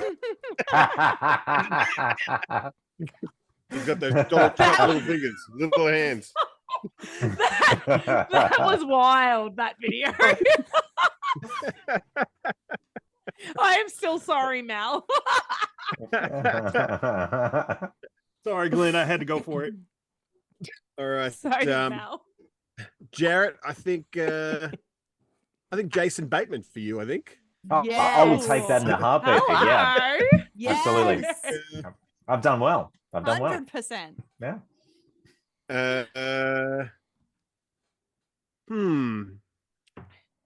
Who? I think. Joe. Yeah. Joe. Yeah. Hey, Ben, Yes. what about Rodney Roode? That's He's an great Australian casting. comic from the 80s. Legend. That is great casting. Good. You look like exactly like the cartoon. Where's me fucking bike? No, G'day, that's Kevin Bloody trendsetters. Wilson. That's Kevin Bloody Wilson. Oh shit! Holy shit. Oh my god, I do look like he does look like a gray version of me a little bit. And go back to the 80s. Go back to the 80s. Oh my God! Oh, there he is in some sort of Catholic hat, flipping off the camera. So yeah, there you go. There is you're welcome. There is a He rabbit has a hole you want to hat that jump has down. hands on it, and he goes, "I'm handicapped." Oh my God. He was the height of Australian humor in the 1980s, and then Yeah. Paul Hogan came along and Just- ruined everything. Just go down that rabbit hole. You won't regret it. Yeah, I'm he had loving the it. same sense of humor Joe has. At least he didn't go on the nose and say like Kevin Smith. Yeah, true. I get that all the time. I'm pretty sure I said that to you the first time I met you. Probably. I did a convention once, and there was these 3 ladies who sat at the front for all the panels all weekend, and at the end, right at the end, they go, "So you're the comic book guy, right?" And I go, "What are you talking about?" For some fucking reason, these 3 70-year-old ladies thought that Kevin Smith took the time to do panels in Lexington, Kentucky for them for 3 days. Joe, this is a compliment. You're on the same trajectory, mate. You're dropping the pounds just like he did. Cocaine is a hell of a You drug. got to keep up with the jerseys, mate. Come on. That's true. I do not Right. have a hockey jersey. Keep casting, Ben. All right, look, to continue the tradition of casting famous Australians who the boneheads have never heard of, James. James, I think I'm going to cast Bert Newton as you, Australia's greatest celebrity. Sharpest wit. Sharpest Bert wit. Newton. It's a compliment. Not the personality for sure. Sharpest wit ever. Oh, 100%. The sharpest, the greatest. It's like I would say Don Lane, but Go young. Go young Bert Newton if you're looking him up, please. Yeah. Not, Right now he's Googling the shit out of it. He's like, what? Yeah. I am and wow. Yeah, that's fair. That's fair. I'll take it. Yeah, that's fair. He actually meets Bert Newton now. He has won the Gold Logie, I think, more than anyone else, Bert Newton. More than He's- Lisa McCune, more than Georgie Parker. We're talking a foreign language right now, guys. Yeah. It's okay. A I'll Logie follow is the you. Australian version of the BAFTA. Did you call it the golden loogie? Go- yeah. Logie. Logie. Like hoagie, but L. Logie. Logie. Okay, not loogie. Okay. It's our shoot. Emmy. It's our Okay. Emmy. Can we get a loogie? Yeah. Can it be golden? Not from Bert, because he's left us. Oh. They amputated his leg as well before he None went. of the showers are going to be golden either. Hey James, I hate to break it to you. You're dead. My social life has been that way for years. Hate to break it to you, but only the 7 people in this room even know James exists. None of the rest of us. This is the worst He's Sixth actually- Sense ever. He's actually Glenn's LSD illusion. Which means you've got a bad batch. Just sit in the corner till it passes. Who else do we have? Do you have Melzi? Melzi, yeah. Who am I gonna? How do I do this and not get cancelled? No, get cancelled. Yeah, do it, Ben. I don't know. I don't know. I've got to think about both Chloe and Melzi. Oh, Chloe's easy. Chloe is too easy. Excuse me. This one time at band camp. Sorry, who? Oh, 3 kids Chloe, later. 3 kids. Yeah. Or you're just really easy Yeah, for one okay. dude. So who is I'm joking. I'm married, your so kids no. have your kids have totally different fathers. Alison Hannigan, or whatever. her name is. Alison Hannigan. Alison Hannigan? Willow. That's a good one. That's a good one. Yeah, let's go to band camp, Chloe. Let's go to band camp. So, funny story. When I was in high school, unintentionally, I This used one to time? say, "Do you remember like this one time?" And then people would say, "At band camp," and I'd be like, "Fuck off!" Not where I thought that story was going. On attention. Joe was looking for toot sweets. I'll tell you my band camp stories after. I just was like, and then I accidentally sat down. I think Melzi Who for put you. I that think I'm gonna there? have to go Marissa Tomei. Oh, Oh wow, that's good. What a pick! Yeah. You know what? We all would. We I all want would. Marissa Tomei. But my cousin Vinny, Marissa Tomei. Fuck yeah. Oscar-worthy performance. Thank you. So I think it's heard he's waited. for Suddenly me feel to good about last. myself. And look, I am sorry. Well, I'm not sorry. I'm not sorry, Chad, because this person has since been proven innocent, so it's okay again. But, for me, I would cast you. I would get Kevin. Well, I'd get Kevin Spacey from Superman Returns. Yes, yeah. Yeah, if you could just do, and just to help me out, if you could just do an impression of Al Pacino right now, an impression of Kevin Spacey doing an impression of Al Pacino, that would be fantastic. I don't know how to do that. All you have to do is gotta. go, "Hoo-ah." She's got a sing- nice ass. That was more of a Big ass, That That was more or Kevin sing the Pollak Duncan- doing Kevin Spacey doing. Spacey, Al Or sing the Dunkachino song. That would be the ultimate if you would sing the Dunkachino. I got two things to say. I always like to pull the curtain back a little bit, but Ben, Kevin Spacey rejected our interview offer, so there's that. That son of a bitch. Forget it then. I know. But secondly, now you got to cast yourself. Oh, now I've got to cast me. The Rock. Yes. No, I think I would cast. Mickey Rooney when he played Bill in the two Bill movies. I want to say That's a deep cut. I nearly fell off my stool there. I want to go like Philip Seymour Hoffman. That'd be now, great. No, Philip Bill. Seymour It's got to be Hoffman. Bill. It's gotta be Bill. In happiness. Yeah. I was thinking more Boogie Nights, but whatever. Oh, No, yes. Boogie Nights. No, it's happiness. It's happiness. You mind if I I was touch thinking dead Philip Seymour Yeah. Hoffman. Oh, Present right. state. Yeah. After every You can't episode, Ben fuck sticks a his show stranger notes in to the ass wall. and not expect to pay for it. Yeah. I like to think of myself more as Philip Seymour Hoffman in Punch Drunk Love. Have we done the full I'll go whip for around it, with the questions? Is that everyone? Mm-hmm. No, my friend. We are only halfway through. Oh, for fuck's sake. I was trying to get done because I haven't been asked a question yet. Yeah. Moving on. Jarrett, I believe you are next, sir. All right, my question goes out to Joe, and this is a question that has kept me up at night. Not necessarily thinking what you would answer, but in my head, it's to do with time travel, and it won't upset the time-space continuum. But if you could travel back in time and see any film on its theatrical release that you didn't see because you were too young or you weren't born yet, and get to experience that film with an audience for the first time, whether you'd seen it or not, doesn't matter. But I know the answer. See the experience of the whole audience reacting to things in Joe, you that want me to film. What answer would the for you? film be? I know what my answer What is would it, be. Chad? Oh, Star What's Wars. No, it's not. It's not Star Jaws? Wars. Porky's. Is it Porky's? I bet it's Porky's. Well, I tell you, it's kind of 3 or 4 fold, Throat. if you don't mind. There's Yeah, go for it. I can't. I'm terrible at. So I'm awful about. are you what's Libran? the best one? Would you say? Are you a No, Libran? No.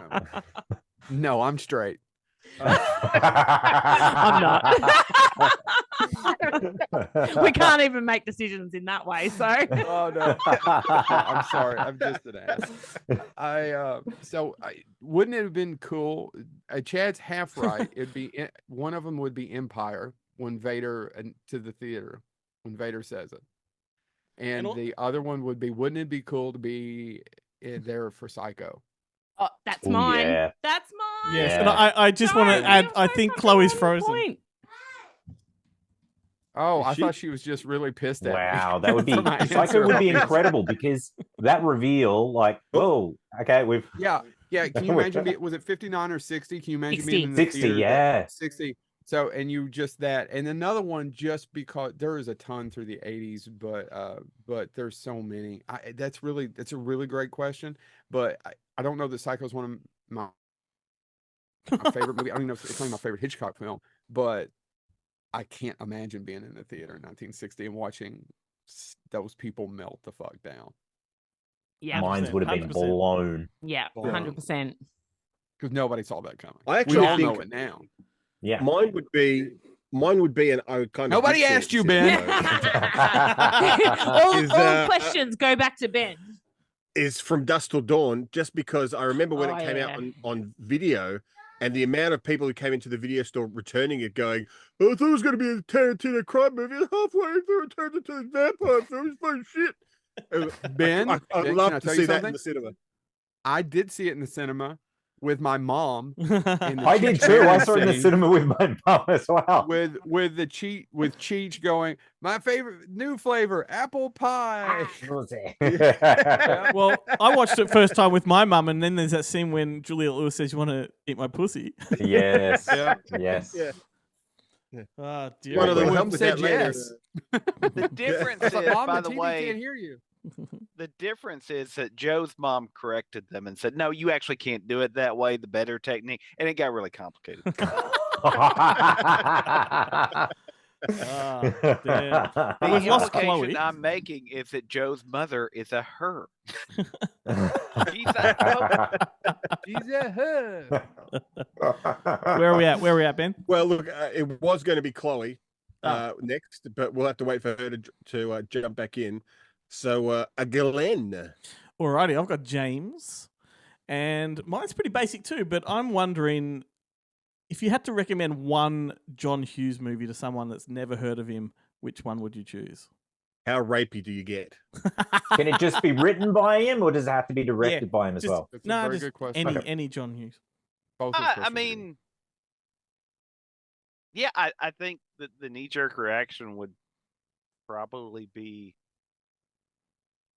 I'm gonna go basic, I guess. Kind of The Breakfast Club, right? I think. Yeah. That would be the one I would go to because it's the one Wrong. that has. Is this going to be where you go off on a tirade about the underrepresented ones? No, I think The Breakfast Club because it's also the most nonsensical.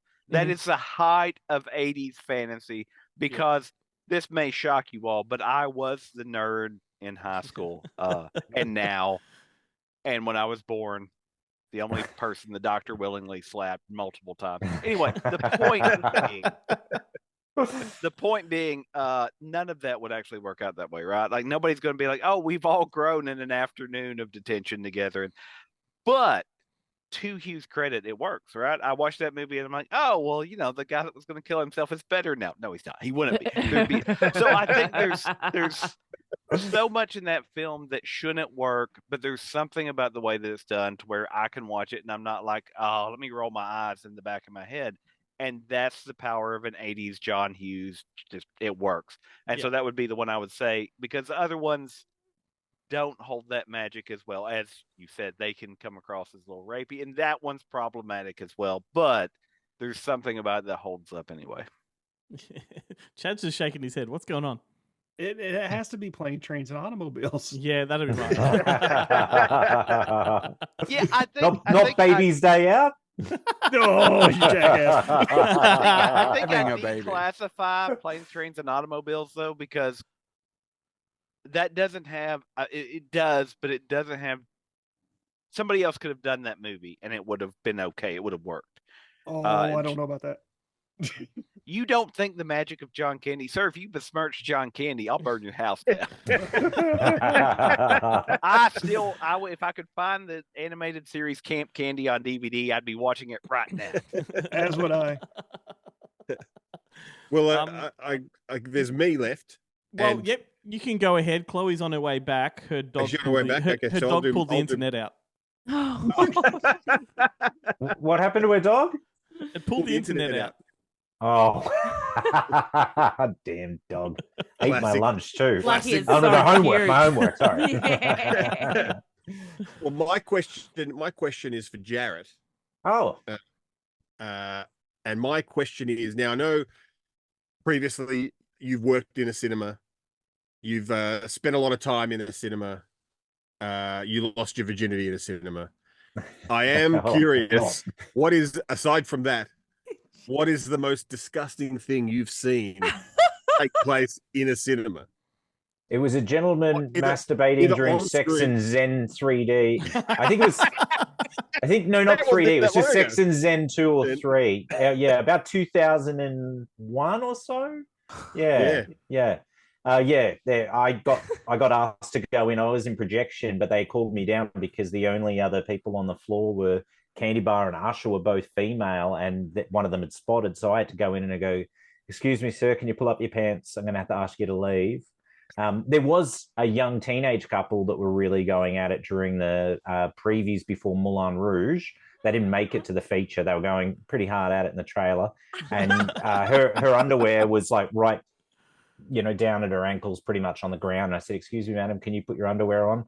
I'm going to have to ask the two of you to leave." And I would always never be discreet about it. I would project my voice to the entire cinema. You did it wrong. I would have said, we have to ask you to leave, and then can you put your underpants on? Yeah. I'll take those. Excuse me, sir. Could you please finish in the bathroom? Oh, I would have They gone. were probably the worst. That and anytime you would, because you clean the cinema between sessions, and anytime you put the house lights on, right, the floodlights. And the cinema, one of the cinemas I worked at was so manky, like they had never replaced anything in that cinema since when it opened in the late 80s, and this is right into the early 2000s. You put those lights on, and the seats were they were discolored completely. People just thought they were dark seats, but they were once red. They were so soiled and disgusting. But yeah, I saw many horrible things in the cinema. One of them was Town and Country with Warren Beatty. Awful film. That's a miracle that I got a theatrical release. Yeah, it was on for a week. And Chloe. Yes. Who never left. Who was here the entire time. I was here the whole time. Glenn's going to fix it in post and just put you there. Awesome. Just loop the footage. Just take the No, screenshot. that's not what the freeze frame was. Oh no. Was it me like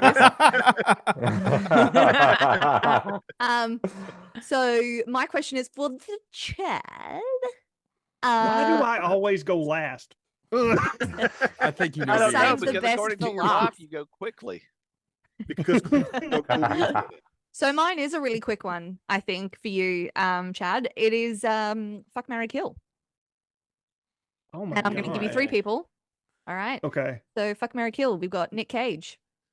We have Keanu Reeves. And we have Ben Oh. Hellwig. Wow. I know my answer. Yeah.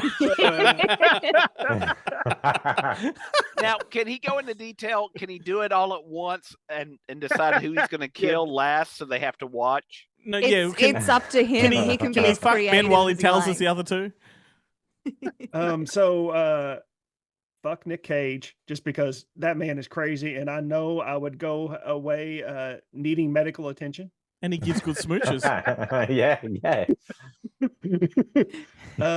Marry Keanu Reeves, because obviously, the man is just an American treasure. Well, and just everything, and of course, kill Ben because look at him.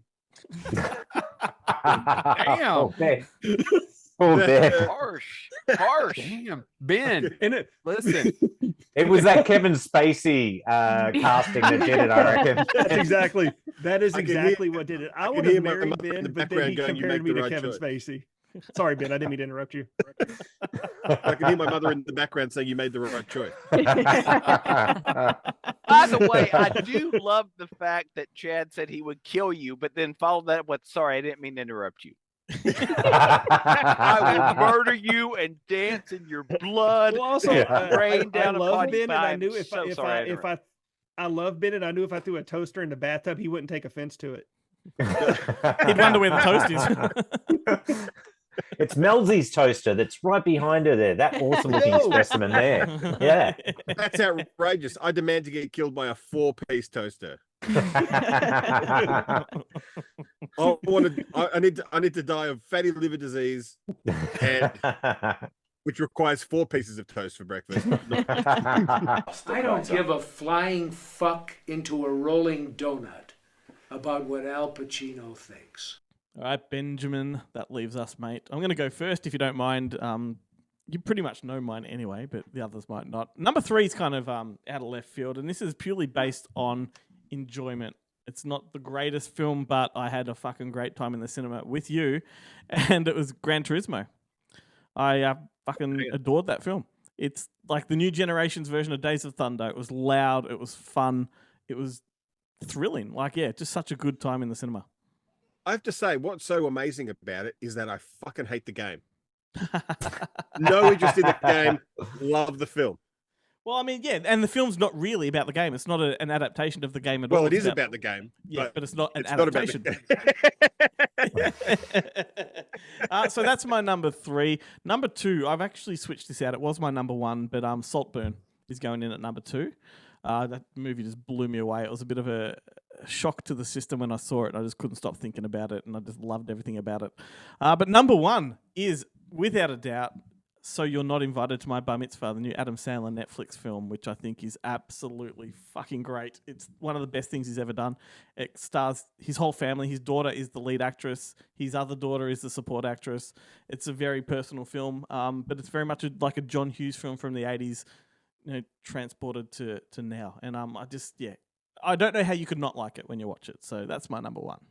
What if you just don't like Adam Sandler? I don't know how And that's you're possible. wrong. I know. I'm the one. Actually, I kind of like the new animated one. I watched it with my kids. Not bad about the lizard. The 8 Crazy Nights? No. That was the new 2003. That's been out for 20 years, Ben. For me, that was yesterday. So there we go. What about you, mate? Most of mine have already been mentioned, which is heartwarming. I had a bit of trouble coming up with this list because I couldn't remember any of the films I'd seen. Plus, I know there were a bunch of amazing films that I didn't see at MIF and Monster Fest and stuff. I just didn't get a chance to. I didn't get a chance to watch. So this is a bit of a kind of a cobbled together list. But number 3, Chloe mentioned it, Cocaine Bear for me. I think I did. I peed a little. I was laughing so hard during that film. Yes. I loved every minute of it. Every gruesome kill and every fierce cocaine snort. I think the image of it chasing the ambulance, the image of it chasing the ambulance is one of the great images of cinema this year. Yeah, that was awesome. Yeah, Totally good. cried. That scene, Oh yeah, so that amazing. ambulance scene. So good. Nelson, you cry in everything. Oh, I cried. I'm so pathetic. Oh, seriously. But number 2, I chose the opening night of Monster Fest this year, When Evil Lurks. Oh, amazing film. Spanish film. I really liked it. I thought it was super gross, super scary, shocking. Had some great stuff in it. A great kind of world building. I thought great mythos building. I'm excited to see what I hope is the American remake. Which I don't hope, but I'm sure will happen. I think it's already in production. That would not surprise me. And I can't wait to see what the filmmaker Damien Runga. Don't know, wrong guy. One of those. My face is locked. My phone is locked because it doesn't recognize my face. Ragnar, Damien Ragnar. What was the title of that movie? Because I got distracted by Daniel Stern getting hit with a brick on my right monitor here. It was When Evil Lurks. When Evil Lurks. Thank you, sir. When Evil Lurks. Yeah. You can stream it on Shudder. I think it's on Shudder right now. Yeah. You can, check it out. And for me, number 1, Jarrett mentioned it. It is Riddle of Fire, which once again is a fantastic world building film. I don't know what you're talking about though. I thought that first 10 minutes of the warehouse heist in that film was incredibly entertaining. I loved every second of it. I think that Weston Rizzoli, he's like a David Mitchell. Yeah. What's his David Robert Mitchell? Robert David Mitchell, whatever the hell that three. He's a that level talent. Yeah. For me, and I really rate that film. I completely forgot about Talk to Me and Dizu and Strays. I could have put in that list somewhere too. But that's okay. What about Ticket to Paradise, Ben? You forgot to include that. I did forget to include Ticket to Paradise. But Ben and I are recording a whole other episode of our top 10 of the year, which is going to drop in January. So you've got time to make up for it, mate.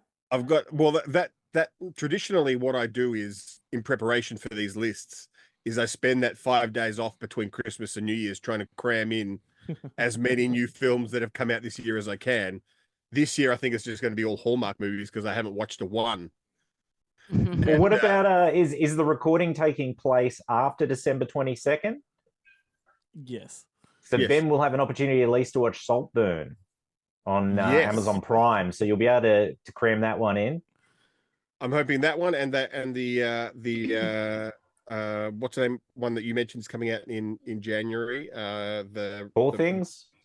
No, Pretty the Things, one Poor with Things. The one Oh, with the wrestler. one that Chad was talking. Iron Oh, Iron Claw. yeah. Iron Claw. Iron Claw. Yeah, that's the end of January, I think 26th or something here. I Yeah. wish I was talking about Iron Claw. No, I'm talking about the one with John Cena that nobody seems Freelance. to like. Freelance. But Yeah. I really want to see it. That's right up my alley. Bring it, Sean.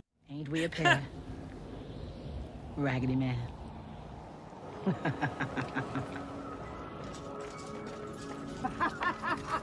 And there we are, folks. We are at the end of the show. And as you can tell from behind Chloe, it has gone from day to night as we have recorded this. So it's been a long haul, a long episode, but it's been a fun one. Over 80 episodes across 2 shows this year. It's been a huge effort. So thank you to everybody. You got Chloe, Jarrett, Melzy, Joe, Chad James. Like, I mean it when I say that, like, it wouldn't be the same show without all of you. So I really do appreciate and thank you all so much for putting in the effort. It's never taken for granted. And to Ben, mate, it's hardly worth doing if you weren't opposite me. Like, I mean that sincerely. Like, it's such a fun thing to do every week. And even though we are off on a break, I'm going to miss it and want to get straight back into it. You know that. But don't fuck off to Europe next year. That's all I got to say. No, he's off to the Gold Coast in January and possibly Adelaide in February. Who's got that kind of money, Glenn? I would say the same thing, but I don't remember any of it. So just a massive thank you also to everybody that's listened, especially the regulars that pop up on our social media and do engage with us. We do appreciate that. We Kane, good job, mate. Brody Good Kane, number job. 1 listener.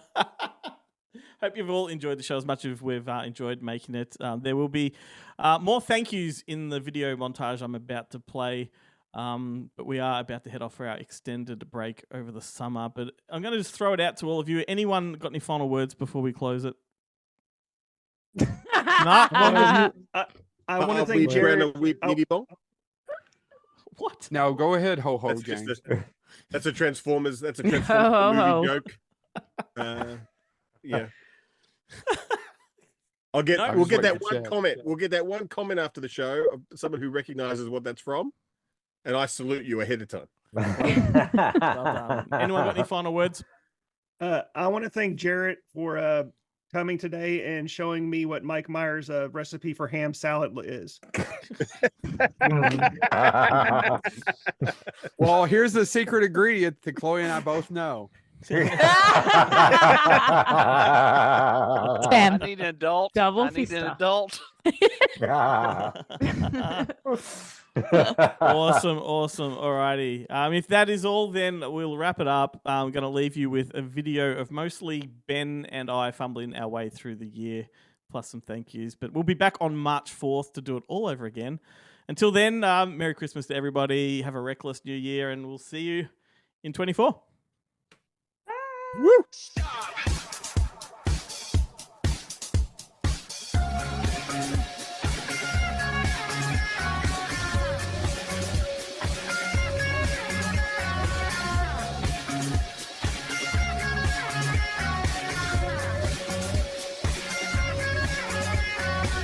I got the feeling we were dreaming when the panic attacks. And we keep making stupid people famous, now we're paying for that. We look for meaning on the ceiling where we lie in our beds. We blame our parents and our therapists for clouding our heads. Oh yeah, I know you got it. We're working hard on a dream. I know you want it. We're working hard on a dream. I know you got it. And ceremoniously, but we're